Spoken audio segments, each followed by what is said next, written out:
শিশু কিশোরদের অতিরিক্ত মোবাইল ফোন ব্যবহার নিয়ে উদ্বেগ বাড়ছে বিশ্বজুড়েই। পড়াশোনায় মনোযোগ কমে যাওয়া, ঘুমের ব্যাঘাত, মানসিক চাপ এবং অনলাইনে আসক্তির মতো নানা সমস্যাকে সামনে রেখে এবার 18 বছরের কম বয়সীদের মোবাইল ফোন ব্যবহারে কঠোর নিয়ন্ত্রণের উদ্যোগ নিচ্ছে বিএনপি সরকার।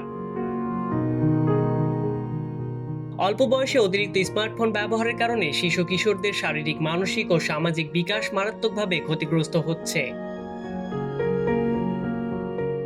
অনলাইন আসক্তি নিয়ন্ত্রণে কার্যকর পদক্ষেপ হিসেবে 18 বছরের কম বয়সীদের মোবাইল ফোন ব্যবহার নিয়ন্ত্রণে আরোপের পরিকল্পনার কথা জানিয়েছেন ভূমিমন্ত্রী মিজানুর রহমান মিনু। তিনি জানান, শুধু মোবাইল ব্যবহার নয়, মোবাইল কেনার ক্ষেত্রেও নতুন নিয়ম আনার বিষয়ে চিন্তাভাবনা চলছে।